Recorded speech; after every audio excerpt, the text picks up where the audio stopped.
Hey YouTube, what's up? Area of Carthage back. Gonna bring you some Rome Total War online action. Figure we had enough campaign for the last 4 videos. And of course I am going to continue those campaigns and try and finish them soon. So anyway, I brought you some battle results from 3 separate battles online, and I'm trying to show off one of Carthage's power armies. Prince of Macedon actually recently used this army. I believe it was against Ace Blazer in a recent video, so I was going to show you some of its strengths and weaknesses. Let's go take a look at my opponent's army. My opponent here is Iron Rock. He said that he hadn't played a battle in a year, but I thought he played pretty well. He's got 6 archers. He's got 4 units of cataphracts, some with upgrade, they all have, I think, silver upgrades. He's got some Greek cav for support, smart idea. And then his main infantry line is 6 gold upgraded levy pikemen. So he's spending his money elsewhere, and he's taken really junky infantry. But I think that's for the sake of him being able to have a lot of cataphracts on the field. So he was hoping to be able to get a cavalry knockout, and if he wants a cavalry knockout, I think he's acting a bit hastily.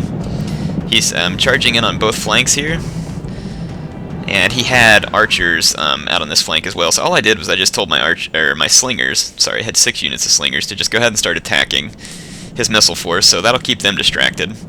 But see, my opponent is coming too close to my territory, in my opinion, and so he allows me to use my infantry at my disposal, whereas he cannot use his own. So here he starts to try and take out some of my slingers. He's kind of hoping if he can take out my slingers, then he can start to pick at my cavalry and cause other action. So I went ahead and moved some pikes out on either side, because 2 units of Sacred Band could probably hold that whole line of 6 levy pikemen. Levy pikemen are crap.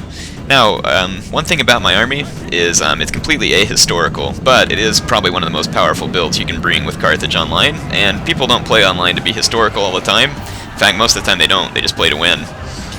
So here I catch up a couple of units of his cataphracts, but I have Sacred Band Spearmen in the mix as well, and so these cataphracts are going to get eaten alive in that battle. And then over here you can see that I have a distraction and holding force, so he is not able to quickly reinforce his cavalry, which is being destroyed piecemeal. So here I'm using a diversion and isolation tactic. So see, I have a box off here. I'm able to destroy his cavalry, and I'm going to chase the his right-wing cavalry. I'm going to chase them off the field because I don't want them to come back from routing, at least not in significant numbers. Now at this time I'm going to do kind of a tactical retreat of my pikes, all back to one area since they are kind of all strewn out. But even though they're a little bit isolated, it would be unwise of my opponent to attack them. I'm also going to pull my slingers back, just kind of reform my army. So my opponent is now at a huge disadvantage, as he has lost an entire wing of his cavalry, and his cavalry is down to half strength. And here he tries to bring a head-on engagement, which I might have been able to win, but that's not a risk I want to take. Even though I have the infantry power, I don't want to let my cavalry get destroyed where he could run hammer and anvil at will. But still, since my opponent brought levy pikemen, just not the best idea. And I don't know if he was doing that to try and be slightly more historical in his army choice. Maybe so. I don't know. Curious indeed to see people bring them, though. Let's see if they're all levy pikemen. These would probably be, historically speaking, pretty average troops. Now, if you had a professional army, they'd probably be something more along the lines of phalanx pikemen, and then of course you'd have elite units like silver shields. And for Carthage, of course, they don't really have on Rome Total War all the types of units that Carthage would have had. And Sacred Band was more like 300 BC for Carthage. So let's watch my Sacred Band absolutely slaughter these levy pikemen. You can see their casualties amass rather quickly. And so this is really not going to be much of a fight at all. And the last cavalry scrum took place out here, where I was defeating some regrouped cavalry that he had. Now here comes the remaining bit of his cavalry. He's seeking a decisive engagement, but you can see his infantry line is already being massively defeated. But he does get the cavalry engagement he wanted, but he gets it with more of my Sacred Band Spearmen. And because of that, his cavalry, which are already slightly demoralized seeing their friends rout, are going to go ahead and rout pretty easily as well. So I've now decisively won the cavalry battle, and all that's left is his infantry. And you can see that I'm quickly surrounding and overwhelming these levy pikemen who don't have a chance really, even with the best of positioning. So, like I said, let's run through the tactics one more time. I was counting on diversion and isolation tactics to win the cavalry battle. My opponent was kind of hoping on strong cavalry and a lot of archers rather than tough infantry, which kind of makes sense because either way, as the Seleucids, unless you get really good placement, your infantry is going to get owned. If I were going to fight against Carthage with the Seleucids, I would actually use legionnaires, but that's just me. So, good game to my opponent. He has a couple of troops left on the battlefield that haven't routed, and I'm just kind of hunting those down at the moment. And my opponent went ahead and admitted defeat. He played honorably. It was a fun game. I just really can't agree with his levy pikeman idea there, and I guess that he left the game, so it's not going to show the battle results, but it was indeed a pretty stout victory for me. I think I only lost a couple of units of slingers, and none of my other units routed. Alright, we're back on the Syrian flats. I hate playing on all these flat maps, but a lot of players online like to play on flat maps. After having played Napoleon Total War, the maps on Rome Total War leave a little bit to be desired. Let's take a look at my opponent's army. He's brought I've never seen someone set up in this formation, so that's different. He has 6 companion cavalry, all with, I think, 3 upgrades. So he's counting on a lot of numbers with decent upgrades. He's got 4 Cretan archers lined up in 2 lines. Not sure why 2 lines. And then he has a bunch of phalanx pikemen, all with very minimal upgrades as well. So I don't know why my opponents are going for the minimal upgrade idea tonight. Haven't really figured that out, and especially since I'm using this power army of Carthage.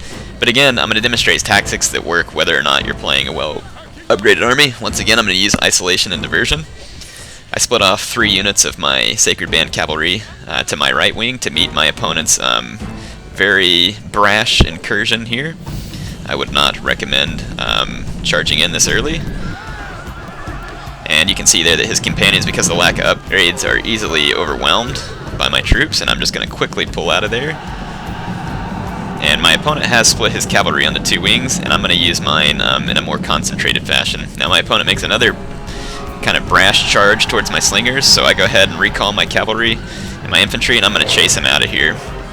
And since he's trying to retreat, he's going to take unnecessary casualties. And I'm just going to go ahead and chase him right on out. And over here, my opponent was so desperate to get my slingers that he got caught up on my general unit of Sacred Band hoplites. And even though these guys are not in their phalanx formation, you can see that they're taking minimal losses. 3 or 4 men lost, and dealt some blows to his cavalry. Not a whole lot, but they chased him off. Now my opponent, I wouldn't let him run away. I went ahead and chased him down, so here's all my units of Sacred Band Cav engaged with his companions. Plus I have infantry. I'm not going to use the infantry though, because my opponent brought up some of these phalanx pikemen, and I'm going to use my Sacred Band to keep them out of the cavalry fight. And notice how I keep my Sacred Band in thick ranks. This is in case hammer and anvil strikes come in. They're less likely to rout than when they're all spread thin. It just means they're easier to outflank. But I have my guys off of guard mode once again, so you're going to watch my men easily start to push in and through. And my opponent has this other unit of phalanx pikemen chasing my cavalry, which I can just simply outmaneuver them. Now, back on this side, my opponent has insisted on trying to get rid of my slingers, and he has paid the price in losing a lot of cavalry, a whole lot of cavalry. So I would not say that that was worth it. He did get rid of a lot of my slingers, but he really should have been worried about my infantry, I think, more than my slingers. So now I'm just using my cavalry to bait and divert some of his infantry. Not that I necessarily have to have that, because like I said, my infantry easily outclasses his own. So there we are. Here's my Sacred Band, kind of slowly following after his phalanx pikemen. And I'm about to start the main phalanx engagement here. Now, I even had my opponent brought in royal pikes. This is a fight that would easily go in my favor. Prince of Macedon always says on his videos that Carthage pwns Macedon. And I think given 2 players of the same skill level, and, you know, saying that neither one of them makes a whole bunch of mistakes or something, then yeah, Carthage will easily destroy Macedon. So if you choose your army right, just like I said, this is that same power army that I used. It's 6 Sacred Band hoplites, 6 slingers, 4 Sacred Band cav, all with gold upgrades. That's a very powerful army. You can see there that I just pulled off a massively destructive hammer and anvil assault. You can see all the bodies of his phalanx pikemen laying around. And my opponent's army is broken at this point. So I used the same tactic. Once again, my opponent was a little bit brash and bold, which is good. It's fun playing against people who don't just sit still. But you can actually turn that to your advantage. So here's my pikes all ganging up on these poor, pathetic phalanx pikemen who are way out of their league. So here we go. Now I think historically speaking, Carthage would have had a tough fight against Macedon because Carthage fared well against Rome under the leadership of Hannibal. Of course, the Romans fought a little different than the Macedonians, and it's hard to say how they would have fared against Macedon. I don't think they would have done that well. Firstly, because Carthage rarely had leaders who were worth a darn as far as military commanders, and Macedon had a professional army, and Carthage did not, so they would have been relying on mercenary troops, which is why you needed such a good leader to keep your men cohesive and trained.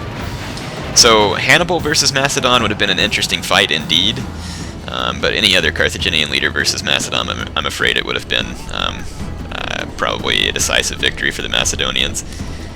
Now, that said, Carthage didn't necessarily fight with these kind of troops, though, that you see in the game, whereas Macedon did fight with the type of phalanx troops that you see on here, and their soldiers were professionals, and they also had good... Now, I do think Carthage would have had an edge in cavalry, because of the Numidian cav and their heavy African cavalry and sacred band. I do think they would have had an edge in cavalry. Now, not to say that companion cav, or Macedonian cav in general, wasn't good. It obviously was. I'm just going to go ahead and give that advantage to the Carthaginians, but I think in the infantry department, the Macedonians definitely had an advantage. And again, also in the leadership department, I think the Macedonians had an advantage. But it would have been a curious matchup, or it would have been cool had Macedon and Carthage gotten the chance to fight together against Rome, since Hannibal did sign an agreement with them, but they never did get the opportunity to fight together. In any case, there is the results from that battle. That turned out for a clear victory for me. Here we are in the Italian lowlands. Again, I'm using the same army that Prince Macedon did in his recent video, which is 6 Sacred Band Hoplites, 4 Sacred Band Cav, 6 Slingers, all gold upgraded. This is obviously my opponent's army. He's got 5 units of Archer Auxilia. My opponent opted to use no upgrades, which means he's probably new. Or just hasn't yet figured out the benefit of having upgrades on his troops. It looks like he does have 1 upgrade right here on that Praetorian Cav. So he has 6 Praetorian Cav. I said CWB rules, but he brought 8 urban cohorts. I don't really care. He didn't bring any upgrades, so he's going to need all the urban cohorts he can get. Now, no upgrades aside, my opponent has a lot of extremely elite troops, and if used properly, they probably could defeat the army that I have. I don't think it's super likely, but they very well could. When you think of the amount of pilla and damage that can come out of 8 units of urbans, even without upgrades, it would be pretty significant. So you can see that I'm going to go ahead and wheel up my slingers within range of his Archer Auxilia. I want to get underway in a skirmish battle. And again, my opponent is being quite brash with this cavalry. And so once again, the whole point of this video was to show you tactics that you can use with this type of Carthaginian army.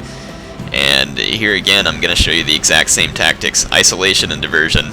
So I'm going to isolate my opponent's left wing cav. I'm going to use my general unit as a diversion for his right wing cav, and I'm going to cut them off from reinforcements.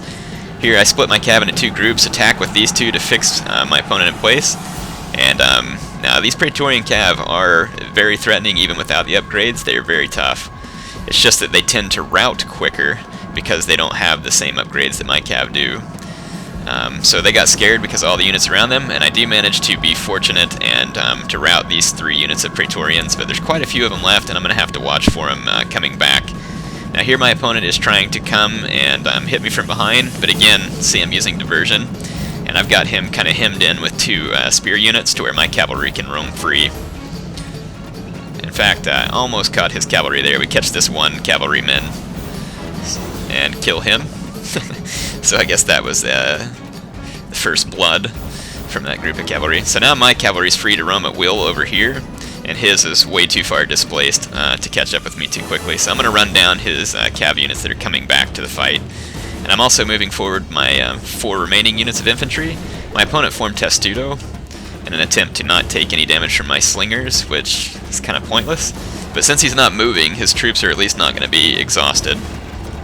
So this is kind of a cool look at the battlefield here. You can see my infantry marking up, skirmish fight, and you can see the cavalry in the background about to get into an engagement, so let's watch that. Here I decided to go ahead and just meet his Praetorians head on. This was a bit brash by me, but having had previous victory, I was hoping that I could gain the same here. And this is a heavyweight fight indeed. My opponent's units were undamaged. You can see that they're not dying super quick, and like I said, because Praetorian Cav is extremely good, and if it's gold upgraded, then it's extremely good. But since he doesn't have the upgrades, his units are going to be prone to routing quicker. So you can see that they're going to lose that fight. Let's take a look at the infantry fight. I have engaged his urbans head on. Here actually I've engaged Archer Auxilia head on, and they're doing the smart thing and running. And they're just coming out of their Testudo, so I catch a lot of them all bunched up. But again, even without upgrades, these urbans are going to be extremely tough. And if my opponent would have moved quicker to outflank me, he could have put me in some real trouble. But instead, he lets me present a solid front. And this is not the kind of fight that the Romans want to be in. As Romans, you definitely want to use the maneuverability of the maniple-based army rather than the phalanx-based army. You want to use that maneuverability, because if you're going head-on, you're just giving the phalanx factions what they want.